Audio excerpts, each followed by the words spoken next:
Lalibela, Ethiopia, October 2023. Deep within an ancient monastery library, a 5-year-old American boy named Ace Martinez stood before a stone wall that had remained untouched for nearly 1,700 years. His small finger pointed to a specific stone, one that looked identical to hundreds of others surrounding it. The monks watched in stunned silence as the child spoke in perfect Ge'ez, an ancient Ethiopian language that died out centuries ago as a spoken tongue. His voice carried an authority that made grown men step back. "Degabachun Yalu," he said, then repeated in English for his terrified parents. "The truth is behind here. The councils feared what the Watchers revealed. They buried it so no one would know why the Book of Enoch was removed. What would you do if your 5-year-old child could explain a 2,000-year-old religious conspiracy? What would you do if he could speak in languages he never learned and point to secrets hidden since the fall of Rome?" Dr. Sarah Martinez, a theology professor and devout skeptic, felt her legs weaken as she watched her son, a boy who loved cartoons and dinosaurs just 2 weeks ago, discuss ecclesiastical councils with the precision of a biblical scholar. Ace turned to the elderly monk, addressing him by a childhood name only his own mother knew, and continued in Ge'ez. "They removed the Book of Enoch because it named the fallen angels. It told the truth about the Watchers, about Azazel and Semjaza, about the Nephilim bloodlines. The Council of Laodicea in 364 AD, they voted to bury this knowledge, and one bishop, tormented by guilt, hid the proof right here." The child's brown eyes seemed ancient, holding sorrows no kindergartner should carry. This is the story of how a simple fall from a playground in Iowa led to the most shocking biblical discovery of the century, and how a little boy became the keeper of secrets that powerful men tried to erase from history forever. Before we continue, please consider subscribing to the channel and letting us know where you're watching from.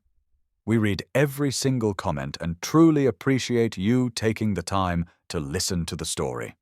Cedar Falls, Iowa. Population 40,000. A quintessential Midwestern town where Friday night football games drew bigger crowds than the movie theater and everyone knew their mail carrier's name. On Maple Street, in a modest 2-story house with a tire swing in the front yard, the Martinez family lived what could only be described as a beautifully ordinary life.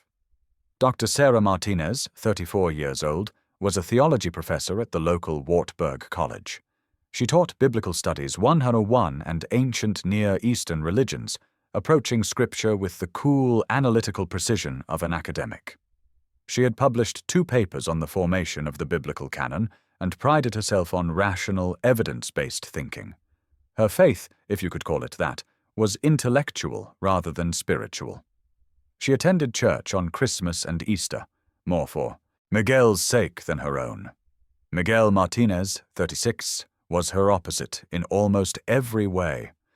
A construction foreman with calloused hands and a gentle soul, he attended Mass every Sunday at St. Patrick's Catholic Church without fail. He wore a silver crucifix his grandmother gave him on his first communion, and he said grace before every meal. His faith was simple, unquestioning, rooted in tradition and love rather than theology. He built houses for a living and believed God built souls the same way, with patience and care. Their son, Ace, had just turned 5 years old in August. He was everything a parent could hope for. Bright without being arrogant, curious without being exhausting, and sweet-natured in the way that made elderly neighbors stop to chat whenever they saw him on his red tricycle. His room was a shrine to his 2 great loves, dinosaurs and cartoons. Plastic T-Rexes battled across his bedroom floor, while posters of Bluey and Paw Patrol covered his walls. He attended Little Lamb's preschool, where his teacher, Mrs. Henderson, constantly praised his kindness and creativity. Life was good. Life was simple. Life was exactly what it should be for a young family in the American heartland. But in 48 hours, everything would change. Little Lamb's Preschool, Cedar Falls, Tuesday, September 12, 2023. 10:47 a.m. The call that every parent dreads came while Sarah was in the middle of a lecture on the Dead Sea Scrolls. The school nurse's voice was calm but urgent. There had been an accident. Ace had fallen from the monkey bars, landing hard on the rubber playground surface. He had hit his head. He was conscious but disoriented. They were calling an ambulance. Sarah's hands shook so badly she could barely drive to Sartori Memorial Hospital. Miguel met her there, still wearing his work boots covered in concrete dust. Ace was sitting up in the emergency room, looking small and frightened in the oversized hospital gown. The doctor, a kind woman named Dr. Patricia Chen, ordered a CT scan immediately. The waiting was agony. 2 hours felt like 2 years. When Dr. Chen finally returned, she carried good news. Mild concussion. No fractures, no bleeding, no swelling. Children's skulls are remarkably resilient. Keep him awake for the next 6 hours, watch for vomiting or confusion, and he should be perfectly fine. They kept him overnight for observation anyway. Standard protocol. Ace slept peacefully in the pediatric ward, his small chest rising and falling with the steady rhythm of innocent sleep. Sarah held his hand all night, watching the monitors, praying to a God she wasn't sure she believed in. They brought him home the next afternoon. He seemed fine. Tired, quieter than usual, but fine. He ate chicken nuggets for dinner and watched cartoons while Miguel kept checking his pupils with a flashlight every 30 minutes. At 9 p.m., they tucked him into bed, kissed his forehead, and whispered that they loved him. At 2:17 a.m., the screaming began. Sarah bolted, upright, her heart hammering. Ace's voice tore through the house, raw and terrified, and somehow wrong. Miguel ran down the hallway, flipping on lights. They burst into Ace's room to find him sitting straight up in bed, eyes wide open but unseeing, tears streaming down his face. The words pouring from his mouth were not English. They were guttural, ancient, flowing in rhythms that made Sarah's skin crawl. Malakeshefelu! Malakeshefelu! The child's voice cracked with desperation. Miguel grabbed him, held him. Ace! Buddy, wake up!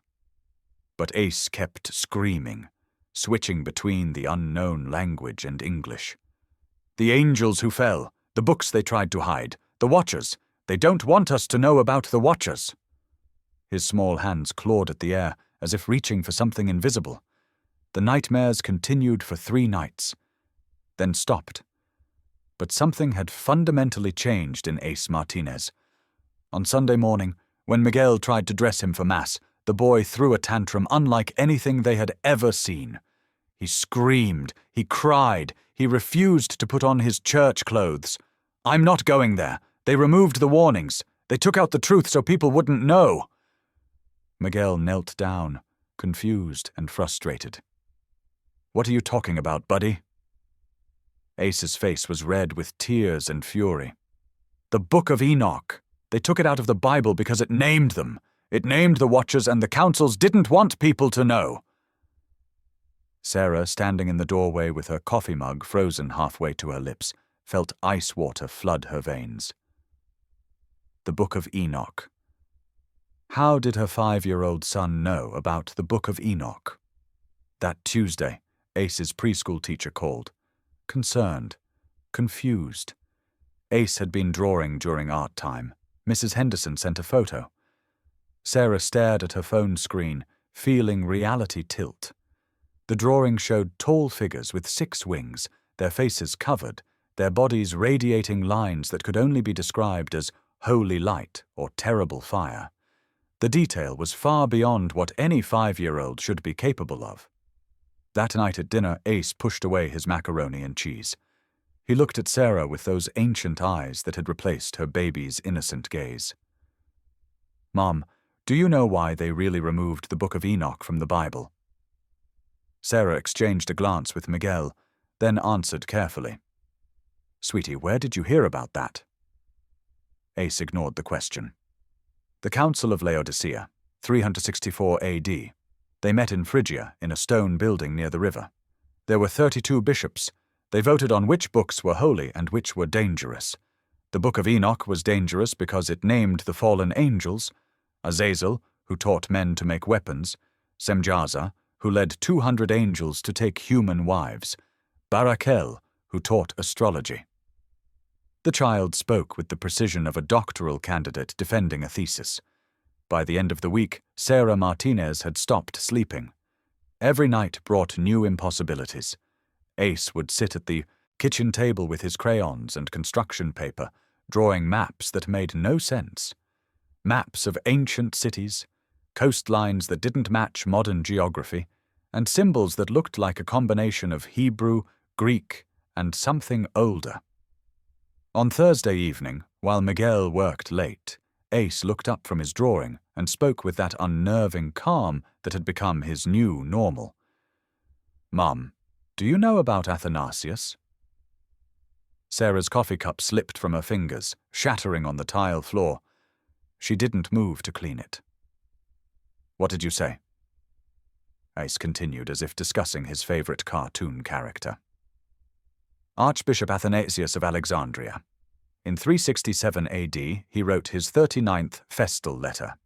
He listed exactly which books should be in the Bible: 27 books in the New Testament. That's when Enoch was officially gone. He wrote, "These are the fountains of salvation, so that he who thirsts may be satisfied with the living words they contain. In these alone is proclaimed the doctrine of godliness." The child recited the ancient text word for word, in English, then added details Sarah knew were not in any children's book or internet search. But there was a secret meeting before the letter. 3 bishops met in a chamber beneath the church. They argued about the watchers, about whether people should know that angels could fall, could sin, could corrupt. They decided fear of fallen angels was more dangerous than ignorance. Sarah grabbed her laptop with shaking hands. She pulled up academic databases, resources she used for her own research. The 39th festal letter of Athanasius was not widely accessible. It certainly wasn't something a 5-year-old would encounter. She found a translation in a theological journal database that required university credentials to access. The words matched exactly what Ace had just recited. That night at dinner, worse came. Miguel was telling a story about work when Ace interrupted, speaking in a language that sounded like grinding stones and ancient wind. The Martinez household was fracturing. Sarah and Miguel, who had never raised their voices at each other in 7 years of marriage, now argued every night after Ace went to bed. It's psychological trauma from the fall. Sarah insisted, pacing the living room with her arms wrapped around herself. False memories, confabulation, something he overheard from my lectures or saw on YouTube. There has to be a rational explanation. Miguel's face was flushed with frustration and fear. "Sarah, you heard him speak in languages he doesn't know. You saw what he drew. How do you explain that rationally?" "I can't yet, but that doesn't mean we jump to supernatural conclusions." Sarah's voice cracked. "He needs a psychiatrist, Miguel, a neurologist. Maybe the concussion caused some kind of savant syndrome or temporal lobe epilepsy." Miguel stood up, his crucifix catching the lamplight. "Or maybe God is speaking through our son. Maybe this is a message we're supposed to hear. I'm calling Father Ramon tomorrow. The church needs to know." "Absolutely not!" Sarah's academic composure shattered. "You want to parade our son in front of priests like some carnival act? He's a little boy who hit his head, not a prophet? Then explain the Book of Enoch. Explain Athanasius." The argument escalated, voices rising, old wounds about faith and reason tearing open. They didn't notice Ace standing in the doorway in his dinosaur pajamas until he spoke. His voice was steady, adult, heartbreaking in its ancient sorrow. "And it came to pass when the children of men had multiplied, that in those days were born unto them beautiful and comely daughters. And the angels, the children of heaven, saw and lusted after them, and said to one another, Come, let us choose us wives from among the children of men, and beget us children."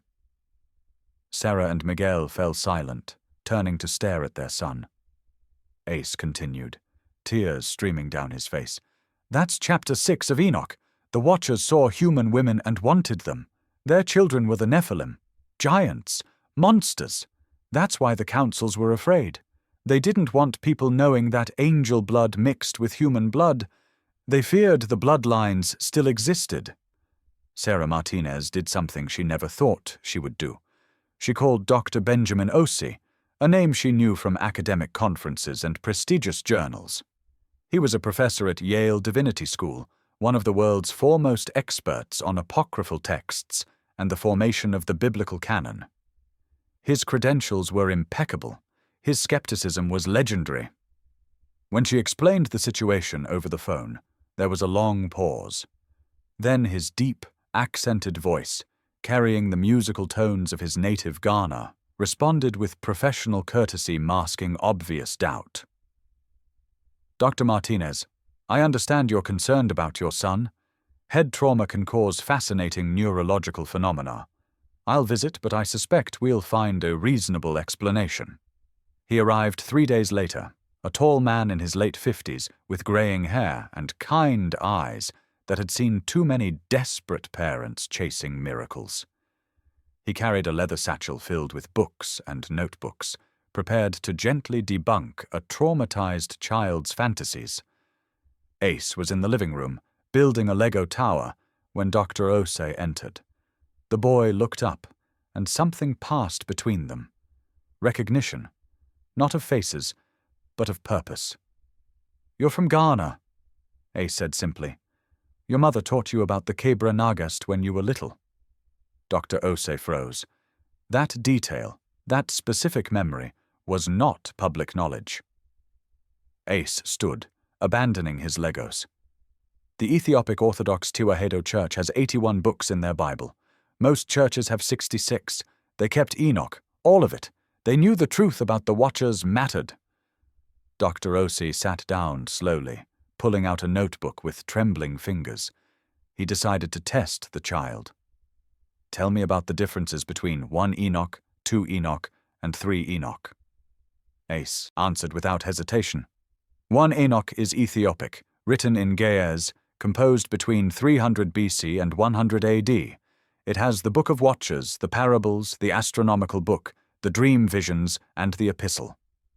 2 Enoch is Slavonic, shorter, focuses on Enoch's journey through the heavens. 3 Enoch is Hebrew, written much later, talks about Enoch becoming the angel Metatron. Dr. Osei's hands were shaking. In 40 years of academic study, he had never encountered anything like this. He set down his pen, unable to write anymore, and looked at the small boy with something between terror and awe. Ace, he said, his voice barely steady. Where did you learn these things? The child tilted his head, as if the question confused him. I remember them, just like I remember where the real proof is hidden. Sarah leaned forward. What proof? As turned to Dr. Osei specifically, speaking directly to him as one scholar to another. In Lalibela, Ethiopia, there's a monastery, Bet Medane Alem, north of the main church complex, past the courtyard where the old olive tree grows. The library is on the 2nd floor, eastern wall. The guardian's name is Abba Tekle. He has been there for 37 years. Dr. Osei felt the blood drain from his face. He had been to that exact monastery twice, in 2009 and 2015.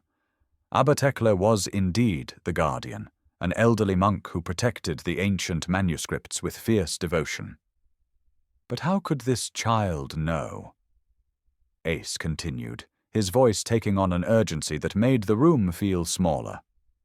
There's a manuscript there, a variant of 1 Enoch, copied in the 4th century. It has marginal notes written in Greek by someone who was at the councils, someone who disagreed with removing Enoch from the canon. The notes explain why they voted to suppress it. Political reasons, fear reasons, control reasons. Dr. Osei's throat was dry. Ace, can you tell me where exactly this manuscript is kept? The boy closed his eyes, as if seeing the room in his mind. Third shelf from the top, wrapped in red cloth, 17 manuscripts from the left side. But that's not the important part.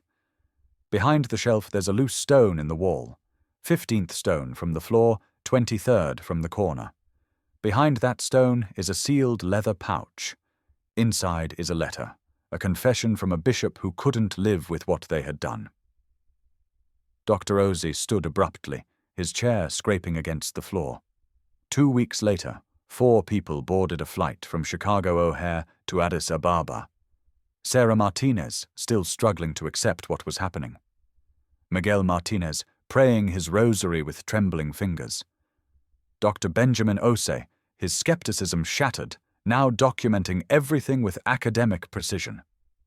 And Ace, a 5-year-old boy carrying secrets that weighed more than his small body should be able to bear.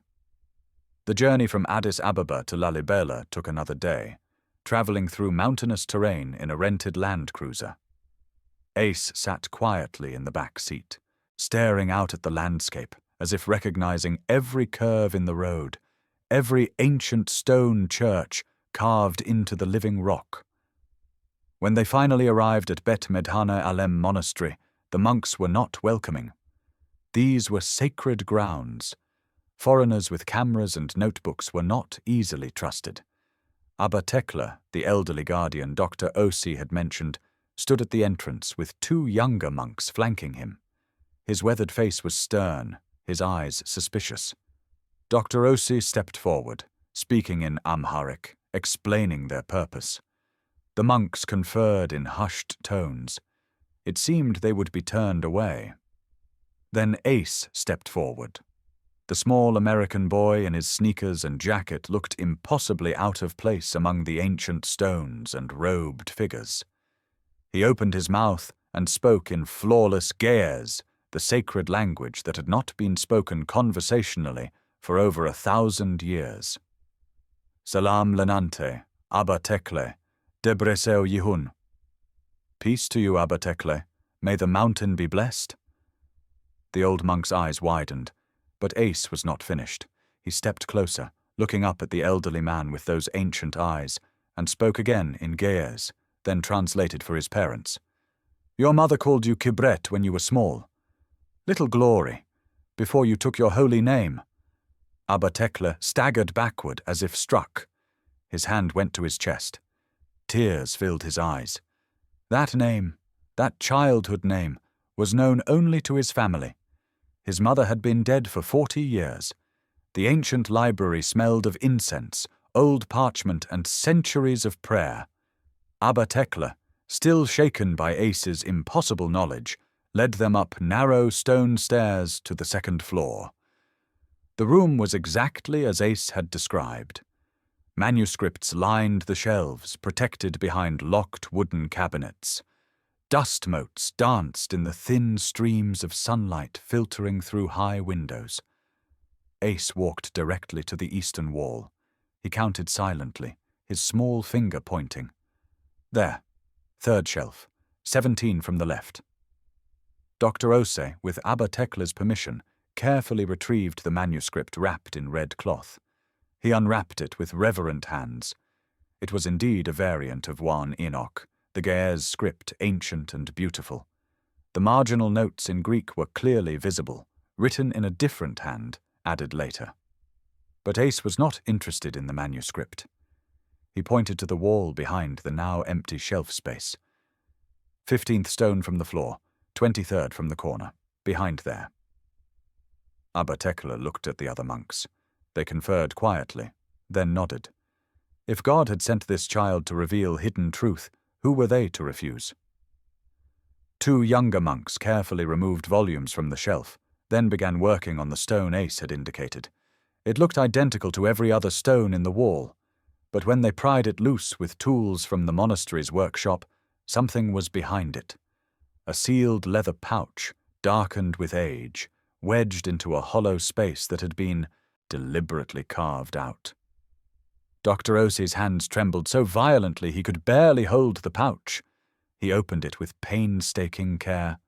Inside were parchment fragments, remarkably preserved by the dry climate and sealed environment. He spread them on a nearby table, pulling out his phone to photograph them with proper lighting. The letter was in Latin. The handwriting was educated, steady, official. Dr. Osei read aloud, translating as he went, his voice breaking with emotion. From Bishop Eusebius of Antioch to the Council Secretariat, written in the year 366 AD. Dr. Osei continued translating, his voice thick with tears. It is with great burden I write these words. The Book of Enoch contains truths that threaten the unity we have worked to build. The knowledge of angelic rebellion, of the Watchers who fell and corrupted humanity, of the Nephilim bloodlines, these revelations sow fear and doubt in the authority of the Church. The Emperor pressures us, the bishops argue, but the decision is made. Enoch will be removed from circulation. The councils will deny its divine inspiration. This letter and the evidence of our true reasoning must be hidden, for history must not judge us harshly for choosing order over truth. The room was silent except for the sound of Dr. Osei's photography equipment clicking. Sarah was crying. Miguel held his rosary so tightly his knuckles were white. Abba Tekla and the other monks stood in reverent shock. Then Ace spoke. His voice was different, higher, confused, childlike. "Mommy, why are we in this place? Where are we?" Sarah spun around. Ace was looking around the library with genuine bewilderment, his ancient eyes suddenly replaced by the innocent gaze of a 5-year-old who had just woken from a long sleep. "Ace? Baby, do you know where we are?" The boy shook his head. "No. Are we on vacation? I'm hungry. Can we get chicken nuggets?" He did not remember speaking Ge'ez. He did not remember Athanasius or the councils or the Watchers. He did not remember drawing maps or reciting ancient texts. He was simply Ace Martinez again, a kindergartner who loved dinosaurs and cartoons. The family returned to Cedar Falls 3 days later. Dr. Osei remained in Ethiopia for 2 more weeks, working with Abba Tekla to authenticate and document the discovery. The letter would take months to fully analyze, but preliminary carbon dating and paleographic analysis confirmed its authenticity. It was a historical bombshell that would reshape understanding of early church politics and biblical canon formation. Back in Cedar Falls, life returned to normal. Ace attended kindergarten, played with his Lego sets, and watched cartoons after school. He had no memory of Ethiopia, no memory of speaking ancient languages, no memory of the impossible knowledge that had poured through him like water through a vessel. When Sarah tried to ask him about it, gently, carefully, he looked at her with confusion. "Mommy, I don't know what you're talking about. Can we go to the park?" But the questions remained. What had happened to Ace Martinez? Was he channeling the spirit of a scribe who had witnessed the councils? A church father tormented by guilt over suppressing sacred texts? A soul who had lived during those pivotal moments when powerful men decided what truth humanity would be allowed to know?